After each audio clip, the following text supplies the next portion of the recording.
Astaghfirullah. Bismillahirrahmanirrahim. Assalamualaikum warahmatullahi wabarakatuh.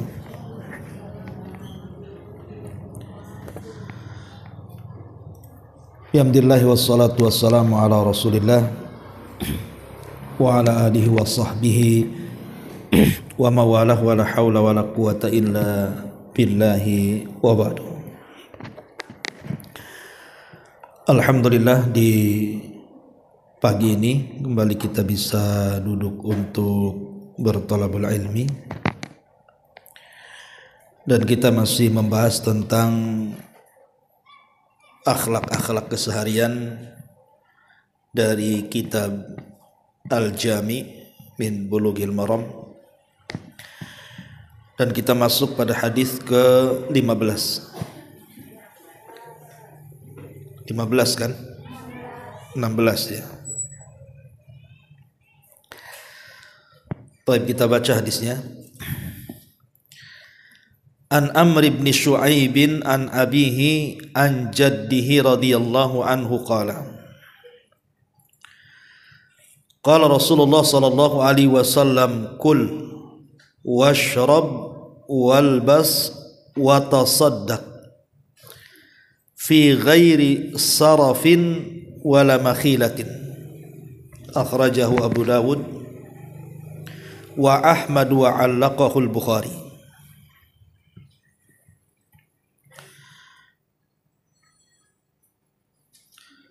Dari Amr ibn Shu'aib, dari ayahnya, dan juga salam bersabda, dan bersedekahlah tanpa, dan juga tidak bersikap sombong. Taib ma'asyiral muslimat yang dimuliakan Allah Subhanahu wa taala.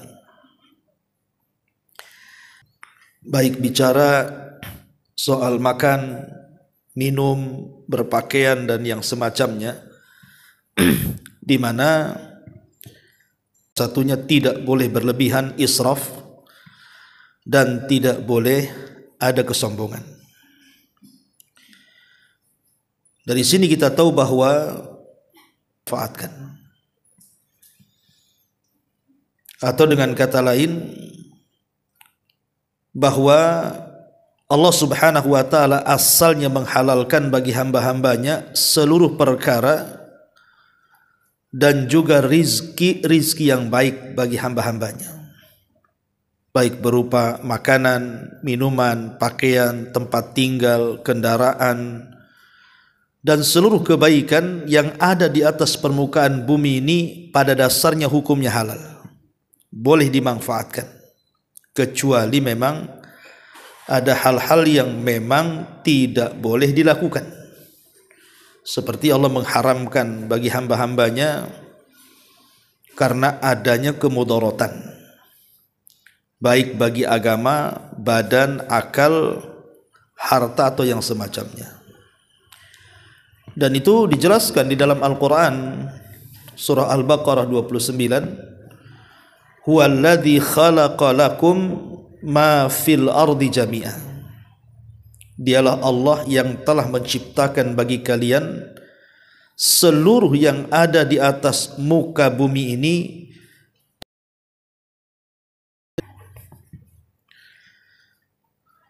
Akan tetapi tentu perkara-perkara yang baik itu, meskipun pada hukum asalnya baik-baik saja, boleh gitu kan, tetapi Allah Subhanahu wa taala terkadang mengharamkan sesuatu yang asalnya boleh itu karena dua perkara berdasarkan hadis ini. Pertama, karena adanya berlebih-lebihan. Yang kedua, karena adanya kesombongan. Makanya Allah Subhanahu wa taala dengan tegas dalam surah Al-A'raf 31 itu, kulu washrabu wala tusrifu. Makanlah kamu, minumlah kamu, dan jangan berlebih-lebihan. Artinya selama makan yang kita makan itu ya biasa-biasa saja, maka itu dihalalkan. Tapi kalau sudah sampai kepada tingkat derajat berlebih-lebihan, maka yang tadinya boleh menjadi dilarang. Ma'asyiral muslimat yang dimuliakan Allah Subhanahu wa taala, di dalam istilah bahasa Arab itu, Bu, ada istilah namanya tabdir, ada istilah israf. Itu secara bahasa sama aja artinya, berlebih-lebihan. Kalau kita katakan jangan dibuang, mubadzir. Makan habis nanti mubadzir. Mubadzir itu dari kalimat tabdzir, artinya berlebihan. Kalimat israf pun berlebihan, sebagaimana hadis ini fi ghairi sarafin. Tetapi ada perbedaan antara tabdzir dengan israf. Tabdzir itu dia berkaitan dengan kemaksiatan, jadi dia lebih umum. Seperti umpamanya orang mengeluarkan harta berlebihan tapi untuk maksiat, itu namanya mubadzir, Bu. Umpamanya orang kelebihan uang, akhirnya dia lari ke perjudian yang sekarang sedang marak gitu, judi online gitu ya. Sampai saya baca berita di Jakarta itu setiap hari ratusan istri itu datang ke pengadilan agama, Bu, untuk minta cerai gara-gara judi online suaminya itu. Bahaya kan begitu. Lah, seandainya pun uang dia banyak, dan kalaupun dia berjudi, itu tidak mempengaruhi ekonomi dia, maka tetap ini diharamkan. Karena berlebih-lebihan dalam kemaksiatan itu disebut tabdzir namanya. Yang Allah katakan kanu min ikhwani syaitan, mereka adalah kawan-kawannya setan. Ya. Jadi mengeluarkan harta berlebihan pada perkara yang maksiat itu disebut tabdzir. Ataupun bukan hanya dalam maksiat saja. Umpamanya ibu beli masakan lah, ibu masak nih. Ibu cuman berdua saja sama suami. Tapi sekali masak kayak satu kampung, Bu. Jadi semua dimasak. Ketika dimakan itu tidak habis. Akhirnya kemudian dibuang ke tong sampah, bukan dibuang ke perut tuh, karena sudah kenyang kan. Dibagi tetangga ya tidak gitu ya, malah dibuang. Lah itu disebut tabdzir. Ini pun berlebih-lebihan pada perkara halal pun menjadi haram tuh, nggak boleh. Ini disebut tabdzir dalam bahasa Arab. Tapi saraf ini dalam hadis yang kita bahas ini kan, di sini Rasul mengatakan wa tasaddaq fi ghairi sarafin. Saraf itu berlebihan juga. Tetapi ada yang mengatakan bahwa saraf itu dikhususkan untuk perkara yang boleh. Misal umpamanya makan, minum, asalnya kan halal, Bu. Tapi ibu berlebihan sampai kenyang. Jadi ibu itu sudah kenyang, dihantam lagi, Bu, sampai kuadrat kenyangnya. Sampai tidak bisa bangkit, tidak bisa jalan, tidak bisa bernafas. Akhirnya kemudian kan memadaratkan jadinya kan, Bu, memadaratkan ke badan. Entah timbulnya banyak penyakit, timbulnya malas, mudah ngantuk, mudah tidur, malas ibadah. Itu namanya efek daripada saraf. Israf itu berlebihan. Lah ini juga dilarang. Walaupun dalam perkara-perkara yang boleh gitu ya. Tapi kalau sudah berlebihan kan jadi penyakit jadinya. Lah di sini Nabi sallallahu alaihi wasallam larang, boleh makan, boleh minum, ya. Tapi jangan sampai berlebihan. Minum sampai kenyang, makan sampai kenyang gitu ya, sampai akhirnya tidak ada nafasnya. Makanya Rasul mengatakan sepertiga untuk makan, sepertiga untuk minum, dan sepertiga untuk bernafas. Ini enggak semuanya untuk makan, sehingga tidak ada untuk bernafas itu. Lah, agama melarang, tidak boleh berlebihan sampai seperti ini. Ma'asyiral muslimat yang dimuliakan Allah Subhanahu wa taala, walaupun sekali lagi bentuk saraf ini juga masuk di bawah kata tabdzir yang Allah katakan innal mubadzirina kanu ikhwana syayatin. Dan sesungguhnya orang-orang yang melakukan tabdzir itu masuk pada saudara-saudara daripada syaitan. Ma'asyiral muslimat yang dimuliakan Allah Subhanahu wa taala. Di sini Nabi sallallahu alaihi wasallam mengatakan kul, makan. Wash.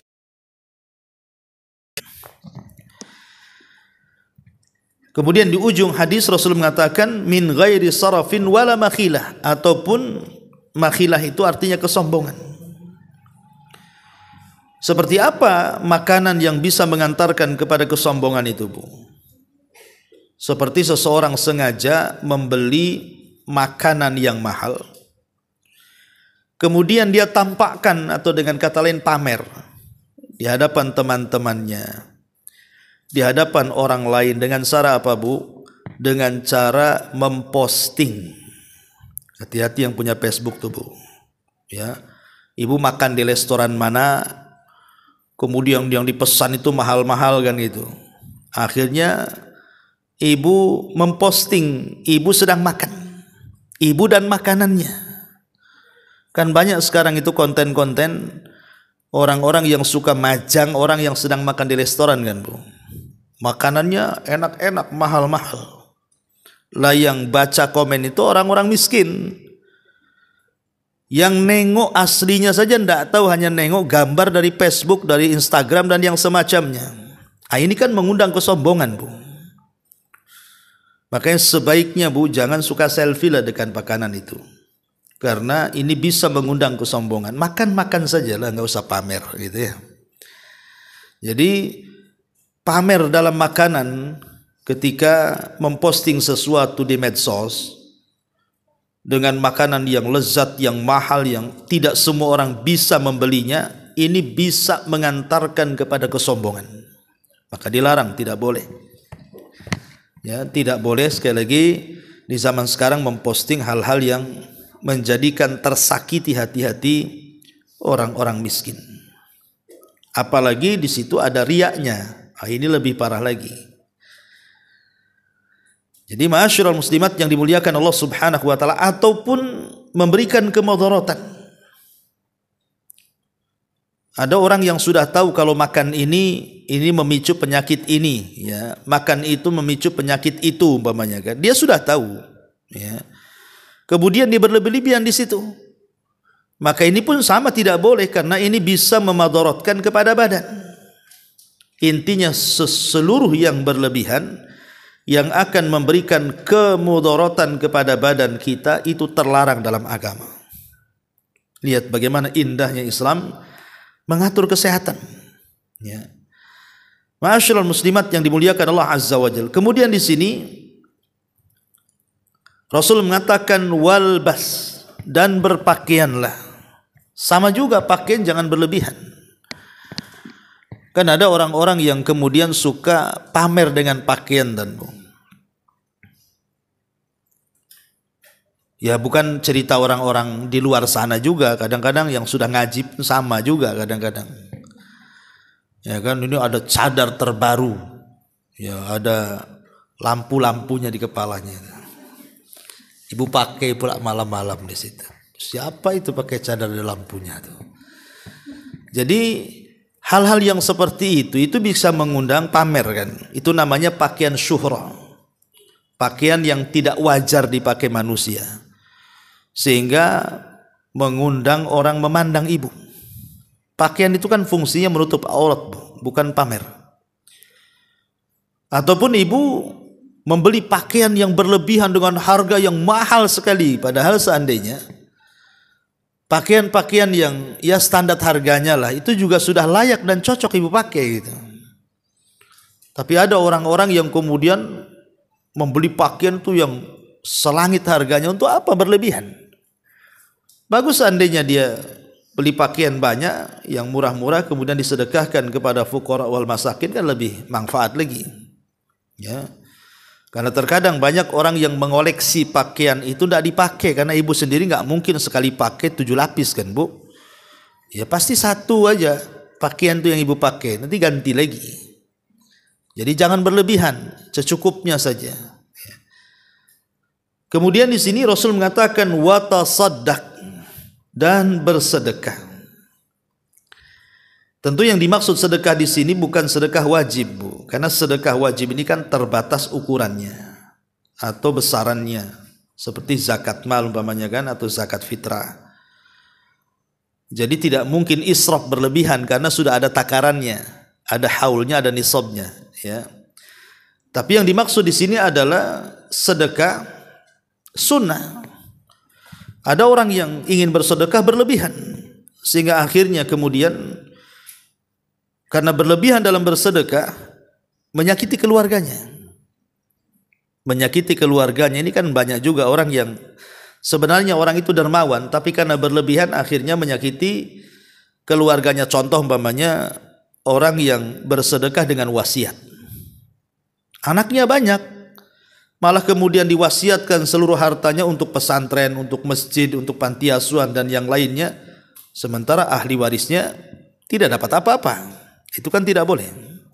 Boleh seseorang itu berwasiat, tapi tidak boleh lebih daripada 1/3 harta, karena 2/3 itu milik ahli warisnya.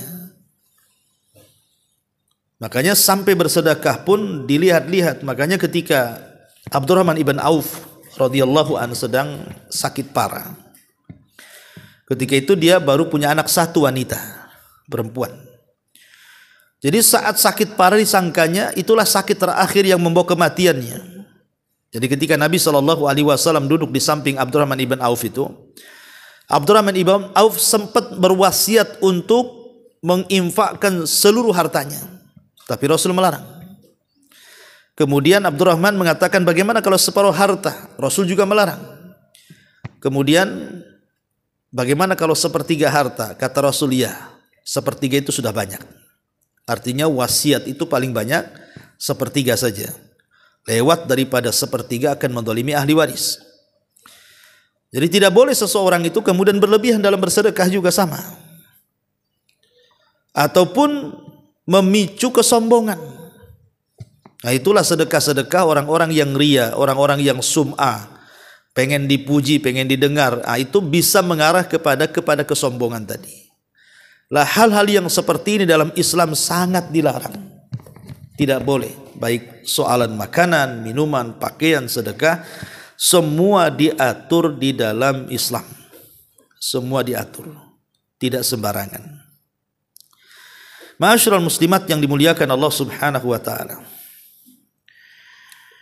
Lah secara umum ya, adab-adab seperti ini baik berkenaan dengan makanan, minuman, pakaian, tempat tinggal, kendaraan dan seterusnya. Itu sebenarnya bagian daripada nikmat yang Allah Subhanahu wa taala anugerahkan kepada kita, dan kita harus pandai mensyukurinya. Harus pandai mensyukuri. Makanya kenapa kita disuruh setelah makan dan minum mengucapkan alhamdulillah. Karena banyak di antara saudara-saudara kita boleh jadi mereka tidak makan seperti yang kita makan. Makanya ucapkan alhamdulillah. Karena kalimat alhamdulillah itu bagian daripada melanggengkan nikmat Allah, supaya nikmat kita ini terus bertambah. Karena Allah yang mengatakan la in syakartum la azidannakum. Kalau kalian bersyukur kepada Allah Subhanahu wa taala, tentu aku akan tambah nikmatku untuk kalian. Maka bersyukurlah kalau seandainya masih diberikan makan dan minum.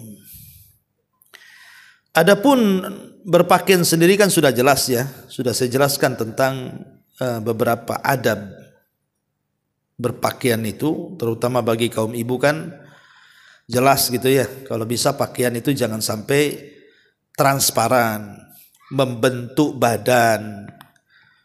Kemudian jangan sampai pakaian syuhrah, kemudian menutup aurat gitu ya. Karena ada sebuah hadis yang mengkhawatirkan yang disabdakan Nabi SAW, di mana Nabi SAW mengatakan di akhir zaman, kata Rasul, di akhir zaman jadi ada dua kelompok yang tidak ada di zaman Nabi tapi ada di zaman sekarang. Jadi kelompok ini tidak ada di zaman Nabi, tapi adanya di zaman sekarang ini. Salah satunya apa? Kasiyatun, ariyatun, wanita-wanita yang berpakaian tapi telanjang. Dia berpakaian tapi telanjang. Maksudnya apa? Ya tadi boleh jadi mungkin pakaiannya sempit, pakaiannya transparan gitu kan. Padahal pakaian itu, kata para ulama, pertama ya ini soal pakaian itu, hendaklah seseorang itu berpakaian dengan pakaian yang bersih. Ini pertama. Kalau ibu mau berpakaian, pakailah dengan pakaian yang bersih. Yang kedua, satiran lil aurah, menutup aurat. Kemudian yang ketiga, tidak boleh tasyabbuh dengan pakaian laki-laki. Karena sekarang banyak wanita-wanita itu tasyabbuh dengan pakaian laki-laki. Pakai jeans, bayangkan jin ada di celana. Kemudian pakai lepis, sampai bapak-bapak cari lepis di pasar tak ada, diborong ibu-ibu katanya. Ini kan masalah, Bu. Coba lihat, kadang-kadang kita aneh ya, pakaiannya pakaian laki-laki tapi atasnya pakai jilbab. Ini kan banyak terjadi di masyarakat nih. Padahal wanita itu kodratnya sendiri, dia punya pakaian sendiri sebagaimana laki-laki juga punya pakaian sendiri. Maka tidak boleh pakaian wanita itu menyerupai pakaian laki-laki ataupun sebaliknya. Banci-banci kaleng tuh, Bu. Kemudian juga yang keempat, tidak boleh menggunakan pakaian syuhrah. Ya tadi saya katakan pakaian yang aneh-aneh, coraknya, warnanya, bentuknya, orang enggak syuhrah, tidak boleh memfitnah manusia. Ya. Ibu pakai pakaian yang bergambar, umpamanya ada sablonan di pakaiannya, di jilbabnya, gambar-gambar makhluk. Ya, di situ ada gambar buaya, ada gambar apa gitu kan, Bu? Nggak boleh.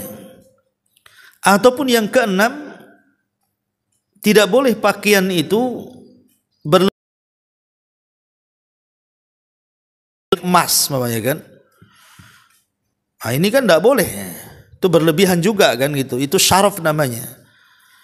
Dan akan menyakiti orang-orang fakir, orang miskin jadinya kan ketika melihat itu. Ya, termasuk juga kalau bagi wanita kan harus betul-betul menutup dengan setutup-tutupnya aurat, tidak membentuk badan, tidak menggunakan wewangian gitu ya, dan tidak berjalan dengan lenggak-lenggok dengan pakaian. Lah itu semua adab yang diajarkan dalam Islam dalam hal berpakaian. Ya, di sini makan, minum, berpakaian, dan ini di antara sedikit dari keterangan hadis ke-16 ya. Kemudian hadis berikutnya hadis ke-16. Ini sudah dibahas ini ya. Berarti masuk ke hadis halaman berapa ini? Kok beda?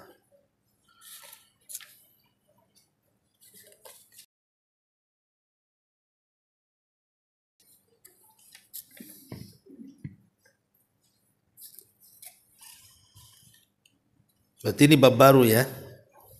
Penjelasan semua hadis ini berkaitan dengan adab-adab yang disyariatkan. Adab tersebut agar para penuntut ilmu memperhatikannya, kemudian berhias dan berakhlak dengannya dalam rangka menjalankan perintah dan meneladani Nabi sallallahu alaihi wasallam. Berarti ini masuk pada bab baru ya. Taib, hadis pertama.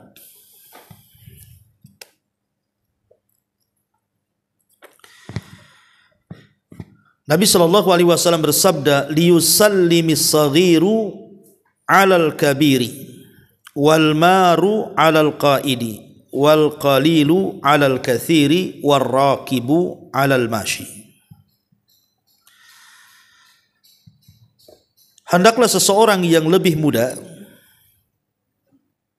mengucapkan salam kepada yang lebih tua,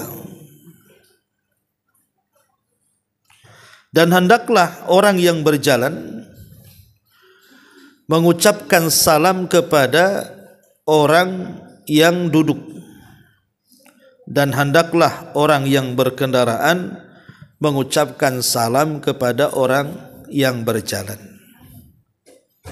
Ini adab yang disunahkan ya tentang masalah salam.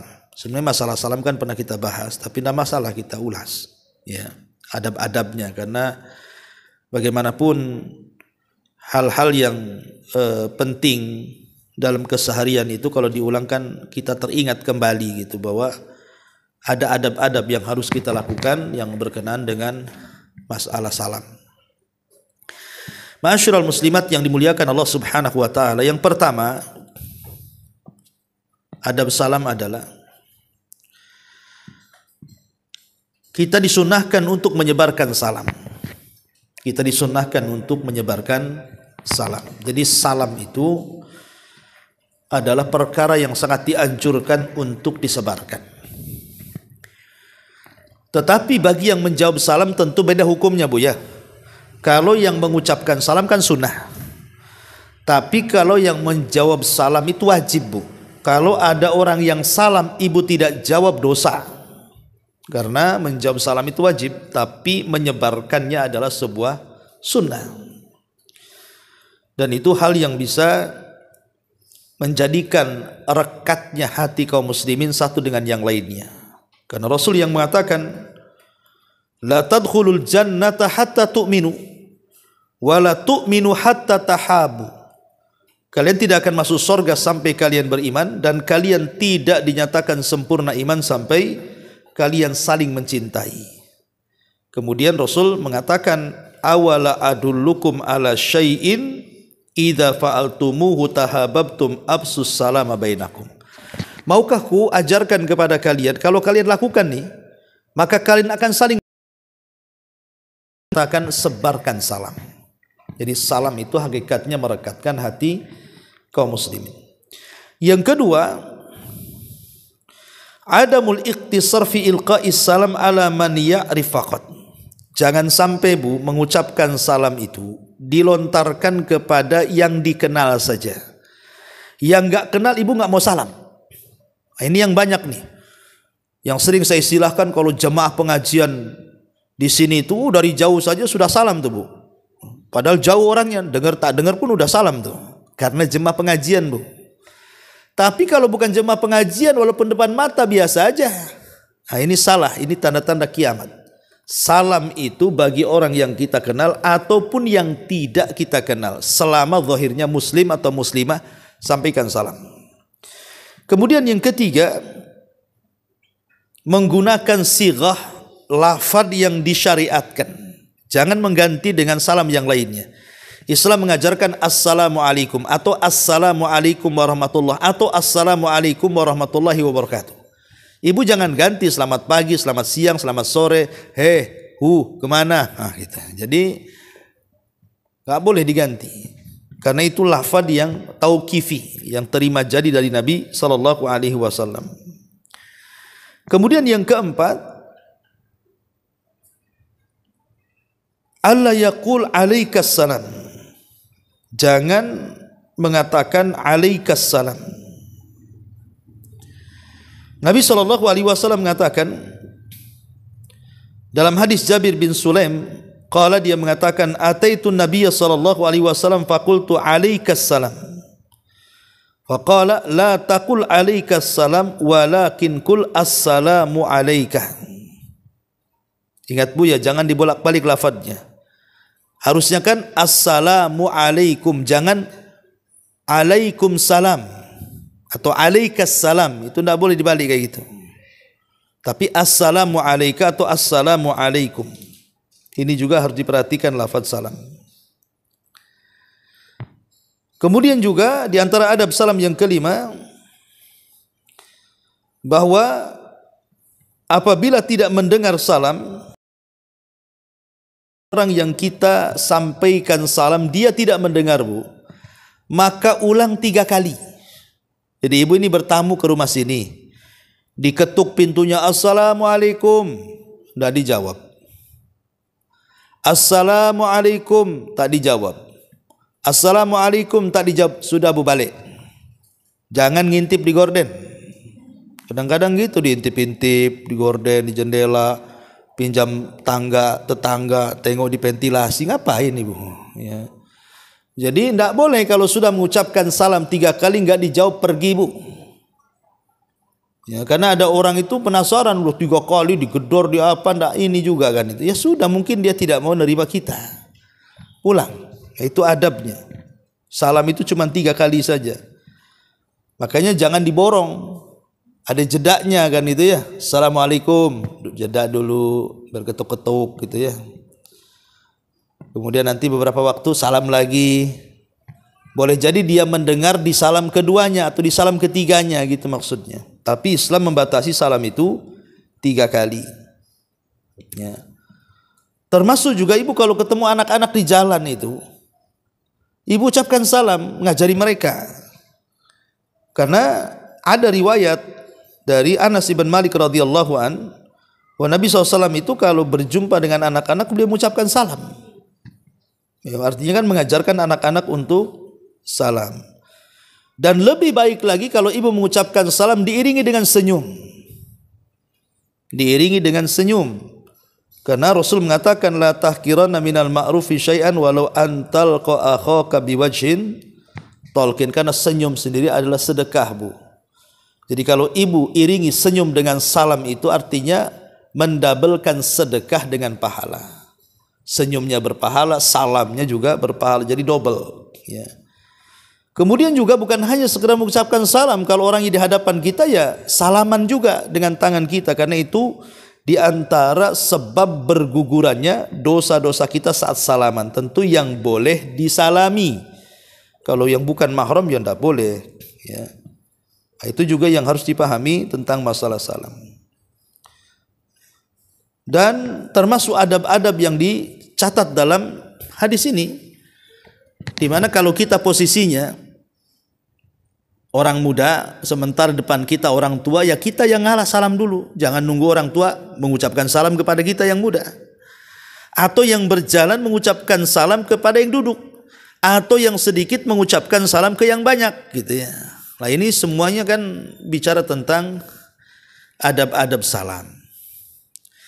Kemudian juga yang berkaitan dengan adab-adab salam juga pada hadis keduanya, Nabi mengatakan yujzi'u anil jama'ati idza marru an yusallima ahaduhum wa yujzi'u anil jama'ati an yarudda ahaduhum.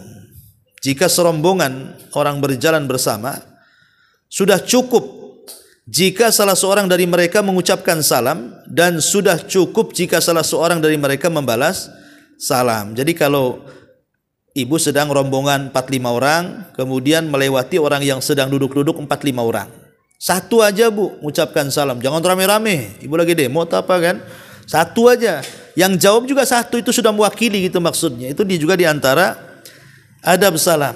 Termasuk juga dalam hadis yang ketiga yang berkaitan dengan salam juga, Rasul mengatakan la tabda'ul yahuda wan nasara bis salam wa idza laqitumuhum fit thariq fadtarruhum ila adyaqi. Jangan kalian memulai mengucapkan salam kepada orang Yahudi dan Nasrani. Jika kalian bertemu dengan mereka di jalan, maka pepetlah mereka ke arah jalan yang sempit. Kenapa orang Yahudi tidak boleh kita ini memulai salam? Karena mereka tidak selamat masalahnya. Ngapain kita doakan keselamatan? Mereka sendiri tidak selamat. Mereka sendiri tidak selamat. Makanya tidak perlu kemudian mengucapkan salam kepada mereka. Apalagi kalau seandainya ucapan mereka yang mengucapkan salam kepada kita dan tidak jelas ucapannya, maka itu lebih tidak perlu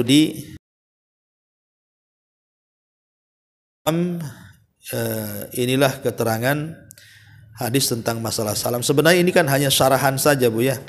Sebenarnya kita nanti masuk pada bab albir wassilah, halaman 64. Nanti yang minggu depan kita masuk pada bab baru, bab albir wassilah, halaman 64. Karena setelah saya teliti rupanya ini hanya syarahan keterangan hadis-hadis yang sudah kita baca sebelumnya.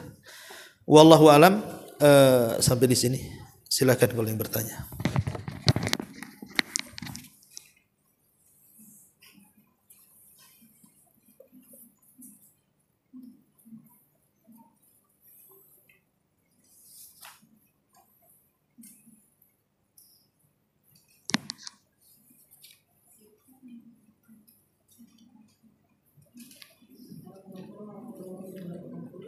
Waalaikumsalam.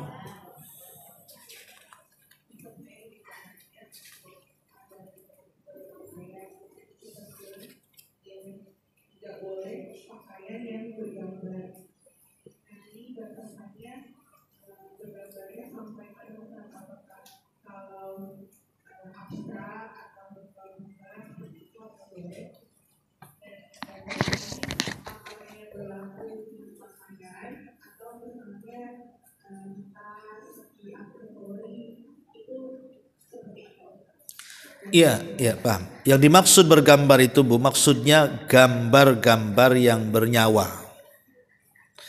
Gambar-gambar makhluk yang bernyawa dan jelas gambarnya. Karena sekarang ini ya termasuk fitnah juga kan, banyak pakaian-pakaian itu yang disablon dengan cara menggambar makhluk. Entah binatang, entah manusia. Entah dilukis dengan tangan atau disablon sama saja. Karena hukuman bagi para penggambar itu pada hari kiamat luar biasa Bu.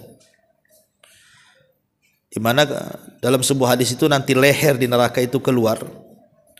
Kemudian dia mengatakan wukiltu bi thalathin, aku dikuasakan kepada 3 manusia. Salah satunya adalah para penggambar. Ya, jadi yang dilarang itu adalah gambar makhluk yang bernyawa. Adapun kemudian gambar-gambar selain itu, selama tidak menjadi pakaian syuhrah tidak apa-apa Bu. Karena kan saya lihat sekarang kalau pakaian ibu-ibu itu daster-daster dan yang semacamnya itu kan kadang banyak coraknya tuh. Entah corak bunga, corak ini, corak itu kan gitu. Tapi kan bisa ditutup dengan jilbab. Ibu pakai jilbab panjang kan ketutup tuh corak-corak itu. Kalaupun seandainya corak-corak itu nampak selama tidak memfitnah manusia tidak ada masalah. Selama tidak masuk dalam kategori syuhrah. Tidak ada masalah. Karena pada dasarnya berpakaian itu boleh-boleh saja selama mengikuti adab dan akhlak yang sudah saya jelaskan tadi. Wallahu a'lam.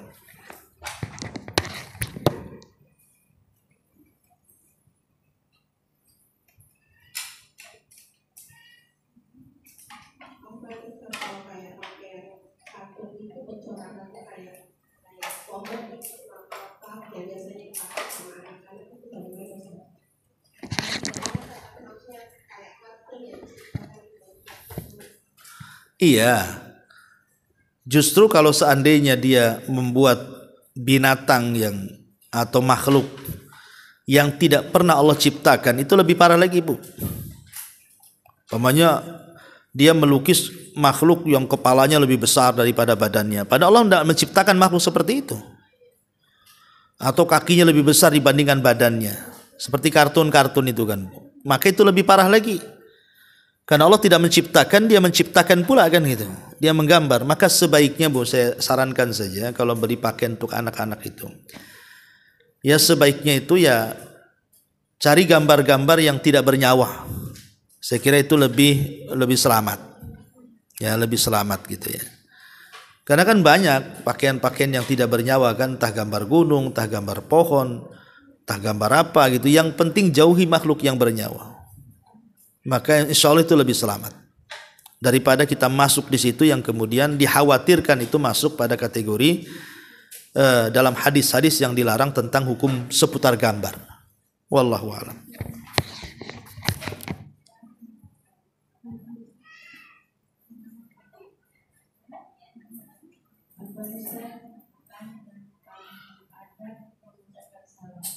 Ya.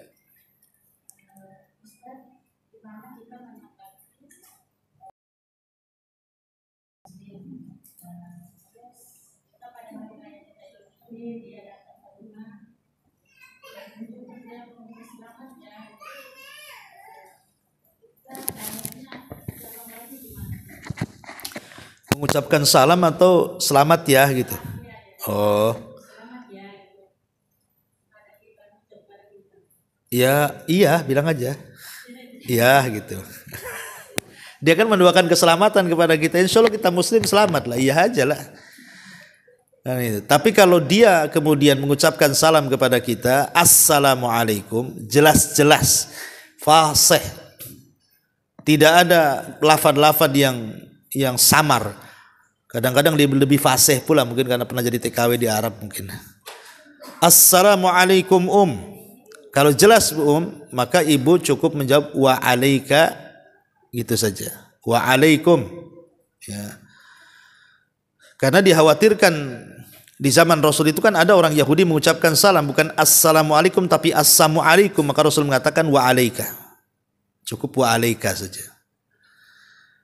Jadi tidak perlu kemudian dilengkapi sebagaimana salamnya seorang muslim.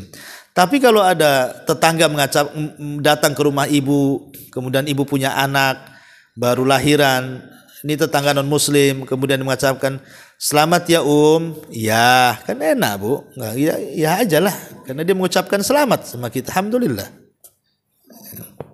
Jadi tidak ada jawaban yang pasti ya, tapi kalau dia mendoakan kebaikan ya aminkan saja. Wallahu a'lam.